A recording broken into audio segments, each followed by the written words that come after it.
नमस्कार दोस्तों। हर हर महादेव। दोस्तों, सबसे पहले अपनी पूरी सच्ची श्रद्धा के साथ कमेंट में जय माता लक्ष्मी अवश्य लिख दें, जिससे माता लक्ष्मी की कृपा आप पर सदैव बनी रहे। आप सभी का बहुत बहुत स्वागत है फिर से एक बार हमारे इस YouTube चैनल पर। आज फिर से आपके लिए लेकर आए हैं एक बहुत ही ज्ञानवर्धक वीडियो, जिसमें हम आपको बताएंगे कि स्त्री का कौन सा वह अंग है जिसके सही मुहूर्त, सही समय पर, सही विधि द्वारा छूने मात्र से व्यक्ति धनवान बनता है। व्यक्ति को अचानक अपार धन प्राप्ति के योग बन जाएंगे, यानी कि गरीबी उस व्यक्ति के जीवन से कोसों दूर चली जाएगी और जीवन में सुख, समृद्धि और अमीरी आएगी। वीडियो शुरू करने से पहले हे लक्ष्मी माँ, जो भी आपके इस चैनल को सब्सक्राइब करे और वीडियो को लाइक करें, उसके घर में कभी भी धन की कमी ना हो और उसका घर सदैव हंसता, मुस्कुराता और कुशल मंगल रहे। चलिए वीडियो शुरू करते। दोस्तों, एक घने जंगल में महान साधु रहते थे। उनके पास तमाम लोग उनके पास जीवन के बारे में कुछ नई और महत्वपूर्ण बात सीखने आते थे, क्योंकि उन साधु बाबा को वरदान था कि वह किसी भी गरीब को अमीर बना देते थे। मतलब रंग को भी राजा बनाने की शक्ति उनके अंदर थी। एक दिन की बात है, उनके पास एक गरीब और निर्धन व्यक्ति अपने जीवन में अमीरी की चाह रखते हुए इस बात को जानने के लिए साधु बाबा के पास गया कि वह किस प्रकार से एक बहुत बड़ा धनवान और महान व्यक्ति बन सकता है। साधु बाबा ने उसकी पूरी बात सुनी और उन्होंने कहा कि बेटा, मैं तुमको एक रामू नाम के किसान की कहानी बताने जा रहा हूं, जिससे तुम यह अच्छी तरह से जान सकोगे कि तुम किस प्रकार से अमीरी और सुख शांति अपने जीवन में ला सकोगे। उन्होंने कहानी सुनाना प्रारंभ किया। उन्होंने कहा, एक गांव में एक किसान रहता था जिसका नाम रामू था। उसके घर के बाहर ही उसका एक छोटा सा खेत था। उसका पूरा परिवार उसके साथ खेत में काम करने में मदद किया करता था। रामू के बच्चे सब्जियों को पानी दे दिया करते थे। इस बार रामू के खेत की फसल बहुत अच्छी थी। वो अपनी पत्नी से कहता है कि इस बार हमारी फसल बहुत अच्छी है और अगर सब कुछ सही रहा, इस बार फसल बेचकर अपना पक्का घर भी बनवा लेंगे। इतना कहने के बाद वह अपनी पत्नी सरला से कहता है कि मैं बाजार जा रहा हूं।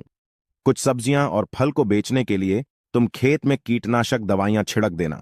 इतना कहने के बाद वह बाजार चला जाता है और इधर उसकी पत्नी और बच्चे खेत का सारा काम खत्म कर देते हैं। जब रामू बाजार से वापस आता है तो वह बहुत खुश होता है और अपनी पत्नी से कहता है कि हमारी सब्जियां उच्च गुणवत्ता वाली है, हमें इस बार बाजार में बहुत अच्छे दाम मिलेंगे। बाजार में जल्दी से सब्जियां तोड़कर बेचनी होंगी। यह सुनकर उसकी पत्नी ने कहा, ठीक है, हम कल ही सारी सब्जियां तोड़कर बाजार में बेचने के लिए तैयार कर देंगे। इतना कहने के बाद वह अपने परिवार के साथ खुशी खुशी सो जाते हैं। लेकिन रात में अचानक बारिश होने लगती है। बारिश होने की वजह से रामू बहुत दुखी होता है और वह अपनी पत्नी को उठाता है और कहता है, सरला, ये देखो कितनी तेज बारिश हो रही है। सरला भी बहुत दुखी हो जाती है और वह कहती हैं, हे भगवान, हमारी फसल का क्या होगा। दोनों पति पत्नी भगवान से बारिश बंद होने के लिए प्रार्थना करने लगे, लेकिन बारिश रुकने का नाम ही नहीं ले रही थी। यहां तक कि कुछ देर बाद ओले भी पड़ने लगे। पूरे खेत में बारिश का पानी भर गया। इससे वह दोनों बहुत परेशान थे। रामू ने कहा, सरला, बारिश का पानी बढ़ता जा रहा है। धीरे धीरे यह पानी हमारे घर में भी भरने लगेगा और हवा की वजह से हमारे घर का छप्पर भी टूटने लगा है। दोनों बहुत परेशान थे। किसी को कुछ समझ नहीं आ रहा था कि ऐसी परेशानी में उन्हें क्या करना चाहिए। सरला ने अपने दोनों बच्चों को उठाया और अपने पति के साथ किसी सुरक्षित स्थान पर जाने का फैसला किया। जब वह अपने घर से निकले तो देखा, पहले ही बारिश के पानी की वजह से कई घर टूट चुके थे। पूरे गांव में पानी भर चुका था और गांव के अन्य लोग भी अपना सामान स्तर पर रखकर गांव से निकल रहे थे। पूरा गांव दुखी था। सभी एक दूसरे की मदद कर रहे थे। सभी गांव वाले गांव के बाहर के पुल के ऊपर आकर रुक गए। कुछ समय बाद बारिश रुक गई और अगले दिन सुबह सरकारी लोग गांव में फंसे लोगों के लिए खाना लेकर आए। गांव वाले खाने को देखकर कर्मचारियों की ओर दौड़ने लगे। रामू को भी खाने के कुछ पैकेट मिल गए थे। रामू ने वे खाने के पैकेट अपने बच्चों को खिला दिए और दोनों पति पत्नी भूखे रहे। अब गांव वालों को कुछ राहत सी महसूस होने लगी। अब उन्हें पूरी उम्मीद थी कि वह अब अपने गांव के लिए लौट जाएंगे। लेकिन तभी थोड़ी देर बाद फिर से बारिश होना शुरू हो गई। इस बार बारिश बहुत देर से लगातार पड़ रही थी। पानी बढ़ता जा रहा था, जिसकी वजह से गांव में राहतकर्ता भी खाना लेकर नहीं आए थे। इस बार रामू ने कहा कि इस बार हमारे गांव में सरकारी गाड़ियां खाना लेकर नहीं आएंगी। मैं खाना लेने के लिए गांव से बाहर जाता हूं। कुछ देर बाद रामू खाना लेकर सरला और बच्चों के पास पहुंचा, लेकिन रामू के शरीर पर बहुत चोट के निशान बने हुए थे। उन्हें देखकर सरला घबराते हुए बोली, यह सब कैसे हुआ? इस पर रामू ने कहा कि पास वाले गांव में सरकार मुफ्त में खाना बांट रही थी, जिसकी वजह से वहां पर बहुत भीड़ थी। मुझे खाना लेते हुए भीड़ में यह चोट लग गई है। इतना सुनकर सरला रोने लगी और कहने लगी, जो हाथ अनाज उगाते थे, आज वह खुद अनाज के लिए परेशान है। ये कैसी स्थिति आ चुकी है? रामू ने सरला को समझाया और कहा, तुम घबराओ मत, सब कुछ जल्दी ही ठीक हो जाएगा। इसके बाद रामू ने अपने बच्चों को खाना दिया, लेकिन बच्चों ने कहा, आप भी इसमें से हमारे साथ खाना खाइए, क्योंकि आप दोनों ने कल से कुछ भी नहीं खाया है। बच्चों ने सरला और रामू के साथ खाना खाया। यह देखकर सभी को बहुत अच्छा लगा। सभी का हंसता खेलता परिवार पूरी तरह से परेशान था। इसके बाद धीरे धीरे बारिश कम होने लगी और सभी गांव वाले अपने अपने घर लौटने लगे। जब रामू अपने परिवार के साथ घर पहुंचा तो देखा रामू का पूरा घर टूट चुका था। इस पर सरला बहुत ज्यादा दुखी थी। रामू ने कहा, हम घर फिर से बना लेंगे। सरला ने कहा, और खाने के लिए कहां से लाएंगे? बच्चों ने कहा कि अभी भी कुछ सब्जियां खेत में बची हुई हैं, हम उनको तोड़कर ले आते हैं। बच्चे सब्जियां तोड़ने में लग जाते हैं। रामू और सरला अपने घर को फिर से बनाने में लग जाते हैं। तभी उनमें से एक व्यक्ति अपने घर की ओर आता हुआ दिखाई देता है। वह बोलता है कि मैं सरकार की तरफ से आया हूं। मुझे यह देखना है कि आपका इस बारिश की आपदा में कितना नुकसान हुआ है, क्योंकि सरकार आपको आपके नुकसान का पूरा मुआवजा देगी और आपको एक पक्का घर भी बनाकर देगी। ऐसा सुनने के बाद सरला को बहुत अच्छा लगा। रामू और सरला ने अपने बारे में सारी इंफॉर्मेशन उस सरकारी व्यक्ति को दे दी। वह सारी जानकारी लेने के बाद वहां से चला गया। लेकिन एक बार फिर से रामू को यह नहीं पता था कि उसके साथ यह क्या होने जा रहा है। जो सरकारी व्यक्ति सरकारी बनकर आए थे, असल में वह लोग तो ठगी करने वाले थे। लोगों की असली जानकारी को लेकर उनके साथ ठगी कर लेते थे। और ऐसे ही रामू को भी इसके बारे में कुछ भी नहीं पता था कि उसकी संपत्ति और घर के साथ क्या होने वाला है। उसके परिवार के जीवन में फिर से एक बार बहुत बड़ा तूफान आ गया। उन ठगों ने रामू की पूरी जमीन जायदाद धोखे से ठगी करके लेकर चले गए। अब रामू को उसके ही घर से धक्के मारकर निकाल दिया गया। अब वो अपनी पत्नी सरला और अपने बच्चों के साथ उसी पुल के नीचे गया जहां पर बारिश के समय वह ठहरा हुआ था। पास के गांव में ही एक अमीर जमींदार रहता था। उसे अपने पैसों पर बड़ा घमंड था। जितने अधिक पैसे उसके पास थे, उतना ही वह कंजूस भी था। अपने खेतों में काम करने वाले किसानों से वह खूब काम करवाता, मगर पगार कौड़ी भर भी देता ना था। मजबूर गरीब किसान मन मारकर उसके खेत में काम करते थे। रामू ने सोचा, शायद उस जमींदार से कुछ मदद हो सके। बेचारा चारों तरफ से हारा थका उस जमींदार के पास पहुंचा। उसने जमींदार से अपनी सारी कहानी बताते हुए कुछ मदद की गुहार लगाई। जमींदार ने कुछ सोचा और उनसे उस रामू को थोड़ी सी जमीन काम करने के लिए दे दी।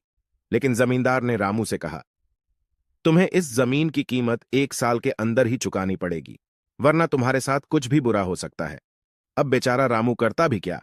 उसने जमींदार से कहा, ठीक है, जैसा आप चाहे, मैं आपसे वादा करता हूं कि मैं 1 साल के अंदर ही आपका सारा कर्ज चुका दूंगा। अब रामू उसी खेती बाड़ी में अपना और अपने परिवार का गुजारा चलाता था। रामू बड़ा मेहनती था। वह दिन भर अपने खेत में काम करता और अपनी मेहनत के दम पर इतनी फसल प्राप्त कर लेता कि अपने परिवार के लिए 2 वक्त की रोटी जुटा लेता था। अब उसने कड़ी मेहनत करके जमींदार से किए हुए वादे पर उसने 4 महीने में ही जमीन की सारी कीमत जमींदार को वापस कर दी। गांव के बाकी किसानों के पास रामू के मुकाबले अधिक जमीनें थीं। वे रामू की मेहनत देखकर हैरान होते थे कि कैसे इतनी सी जमीन से वह इतनी फसल उगा लेता है। 1 साल गांव में भयंकर सूखा पड़ा। बिना बारिश के खेत खलिहान सूखने लगे। गरीब किसानों के पास सिंचाई की कोई व्यवस्था न थी। वे सिंचाई के लिए बारिश पर ही निर्भर थे, इसलिए उनकी सारी फसल बर्बाद हो गई। रामू के साथ भी यही हुआ और अपने छोटे से खेत में किसी तरह अपने परिवार का पालन पोषण कर रहा था। अब उसके सामने भुखमरी की नौबत आ गई। मजबूरी के कारण वह दोबारा गांव के जमींदार के पास कर्ज मांगने गया। जमींदार कंजूस तो था ही। उसने सोचा कि शायद उसने रामू को पैसे दिए तो ये लौटा तो पाएगा नहीं, इसलिए उसे अपने खेत में काम पर लगा लेता हूं। मेहनती तो है ही और मजबूर भी है, कम पैसों में दुगनी मेहनत करवाऊंगा। उसने रामू से कहा, देख रामू, मैं तुझे कर्ज तो नहीं दे सकता, लेकिन तेरी इतनी मदद कर सकता हूं कि तुझे अपने खेत में काम पर रख लूं। तुझे महीने में 1,000 रुपये दे दिया करूंगा। रामू ने कहा, पर मालिक, दूसरे किसान को तो 2,000 रुपये मिलते हैं। तब जमींदार बोला, करना है तो कर, वरना मेरे पास किसानों की कमी नहीं है। मजबूर रामू क्या करता, हामी भरकर घर लौट आया। अगले दिन से जमींदार के खेत में काम करने लगा। मेहनती तो वह था ही, वह खूब मेहनत और लगन से काम करता। उसने 4 महीने का काम 2 महीने में ही कर दिया। यह देखकर जमींदार बहुत खुश हुआ, लेकिन इसके मन में मक्कारी जाग उठी। उसने सोचा कि 4 महीने का काम तो इसने 2 ही महीने में कर दिया, क्यों ना ऐसे काम से निकाल दूं, इससे मेरे तो 2 महीने के पैसे बच जाएंगे। उसने रामू को बुलाया और उसके 2 महीने के पैसे देकर कहा, रामू, ये ले तेरे पैसे, कल से मत आना, अब मुझे तेरी जरूरत नहीं है। यह सुनकर रामू परेशान हो गया।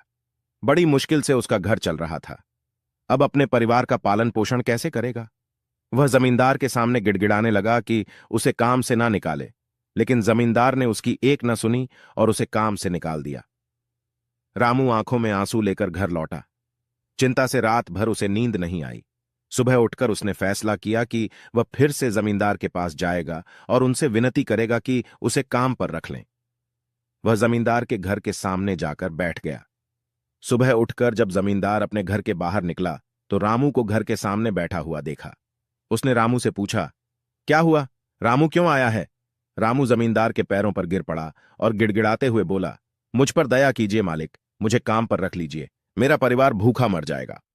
दोस्तों, आगे की कहानी जानने से पहले हे लक्ष्मी मां, जो भी हमारी इस चैनल को सब्सक्राइब करे और वीडियो को लाइक करें, उसके घर में कभी भी धन की कमी ना हो और उसका परिवार सदैव हंसता मुस्कुराता और कुशल मंगल रहे। अब जब रामू जमींदार के पैरों पर गिर पड़ा और गिड़गिड़ाते हुए बोला, मुझ पर दया कीजिए मालिक, मुझे काम पर रख लीजिए, मेरा परिवार भूखा मर जाएगा। जमींदार ने उसकी एक ना सुनी और उसे धक्के मारकर वहां से निकाल दिया। रामू उस समय तो वहां से चला गया, लेकिन अगली सुबह फिर जमींदार के घर के सामने जाकर बैठ गया। जमींदार ने उसे फिर बुरा भला कहा और कहकर भगा दिया। अब उसे रोज यही क्रम चलने लगा। रामू रोज जमींदार के घर के सामने बैठकर जाता और जमींदार उसे भगा देता। पूरे गांव में इस बात की चर्चा होने लगी। सब जमींदार को भला बुरा कहने लगे। तंग आकर जमींदार ने सोचा कि क्यों ना कुछ दिन परिवार सहित दूसरे गांव चला जाऊं, मुझे घर पर ना देखकर रामू यहां आना भी बंद कर देगा। अगले दिन वह परिवार सहित दूसरे गांव अपने रिश्तेदार के घर चला गया। इधर रामू भी समझ चुका था कि उसकी मदद अब कोई भी करने वाला नहीं है, उसे खुद ही कुछ करना पड़ेगा। अब उसने कुछ छोटे किसानों के साथ अपनी जमीन पर काम करना शुरू किया। उसने सूखी लकड़ियां और पेड़ इकट्ठा करके बेचने का काम भी शुरू कर दिया। रामू और उसकी पत्नी दोनों दिन भर मेहनत करके शाम को बड़ी मुश्किल से अपने लिए खाना जुटा पाते थे। दोनों सुबह से खेतों में मजदूरी करते सूखी लकड़ियां और पत्ते इकट्ठा करके बेचते, तब कहीं जाकर दोनों का गुजारा हो पाता था। फिर भी उसकी पत्नी अपने जीवन से संतुष्ट थी, लेकिन रामू को यह बात हमेशा खलती थी कि उसे अपने दोस्तों और रिश्तेदारों का जीवन देखकर बहुत बुरा लगता था। अब वे आराम से जीवन गुजार रहे थे। एक दिन की बात है, अचानक से रामू की मां, जो कि उसके बड़े भाई श्यामू के घर में रहती थी, वह रामू के घर में आती थी। लेकिन यह बात रामू को बिल्कुल भी नहीं पता थी कि उसकी मां उसके घर आ रही है। जंगल के रास्ते पैदल पैदल अपने बेटे रामू से मिलने के लिए उसके घर आ रही थी, लेकिन रास्ते में कुछ ठग मतलब कि चोर मिल जाते हैं। उसके कारण रामू की मां एक पेड़ के पीछे जाकर छिप गई। अब ठग और चोर रामू की मां को बहुत देर ढूंढते रहे, लेकिन ढूंढते ढूंढते रात के 9 बज गए और वहां से रात को वे चोर चले गए। तभी रामू की मां अपने बेटे रामू के घर लगभग 10 बजे मतलब रात को पहुंची, और जैसे ही रामू ने अपनी मां को देखा, तुरंत ही उसने अपनी मां के पैरों को छूकर आशीर्वाद लिया और मां को घर में बिठाया, खाना खिलाया और मजे से सभी लोग सो गए। लेकिन रात में अचानक जब रामू अपनी पत्नी के साथ बिस्तर पर लेटा हुआ था, तभी जाने अनजाने में उसने अपनी पत्नी की कुछ अंगों को स्पर्श कर लिया। उसे इस बात का बिल्कुल भी अंदाजा नहीं था कि उसके जीवन में कल सुबह क्या होने वाला है। रामू सुबह उठकर अपनी मां का आशीर्वाद लिया और अपनी पत्नी को प्यार से गाल में हाथ लगाते हुए अपने काम के लिए मतलब लकड़ियां काटने के लिए जंगल की ओर चला गया। अचानक रामू की किस्मत पलट गई। जंगल में लकड़ियां लेने गया रामू काफी आगे तक निकल गया। जंगल के बीच में उसे एक गुफा दिखाई दी। गुफा में अंधेरा था। वो जैसे तैसे हिम्मत जुटाकर गुफा में दाखिल हुआ। जब वो अंदर गया तो उसकी आंखें फटी की फटी रह गईं। उस गुफा के अंदर एक खजाने का पूरा ढेर था। उसने खजाने पर कब्जा कर लिया और गुफा को मिट्टी, पत्थर और पेड़ों के पत्तों से ढक दिया और फिर बैलगाड़ी से धीरे धीरे सारा खजाना अपने घर ले आया। पहले तो थोड़ा धन देकर उसकी पत्नी बहुत खुश हुई, लेकिन जब रामू रोज गाड़ी भरकर धन लाने लगा तो पत्नी ने उसे रोका, समझाया कि इतना धन इकट्ठा करना ठीक नहीं है। जितने धन में हमारा जीवन आराम से कट जाए उतना ही आप ले आइए।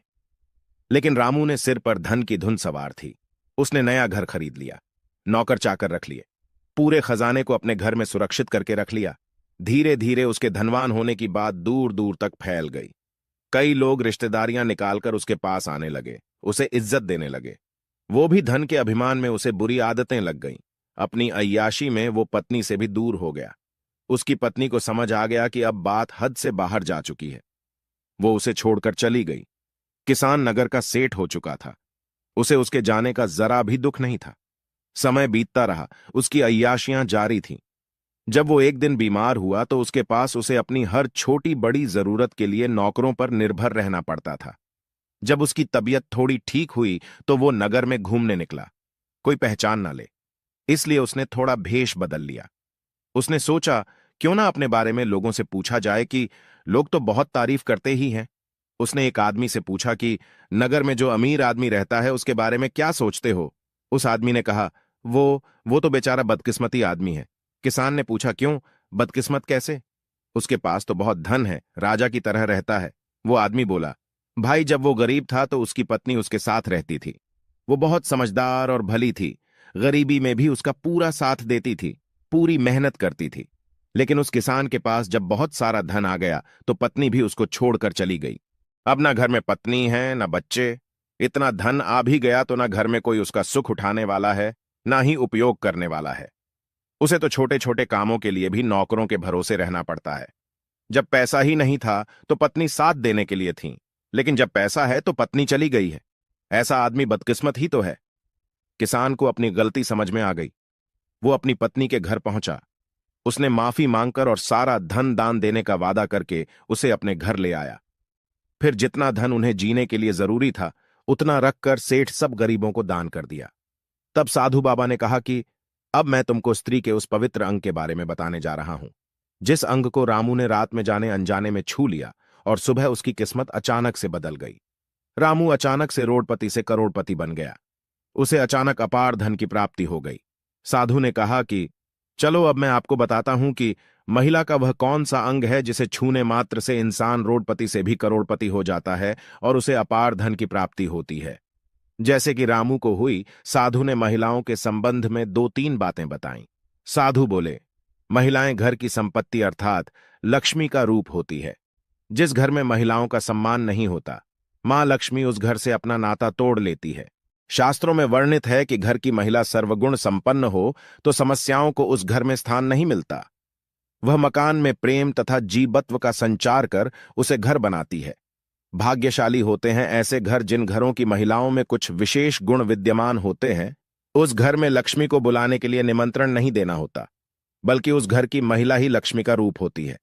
साधु बोले कि जब रामू की मां रामू के घर पर आई तो उसने शाम को अपनी मां के पैर छुए और उनसे आशीर्वाद लेकर सोने को गया, और इसी तरह वह जब सुबह उठा तो भी अपनी मां के पैर छुए।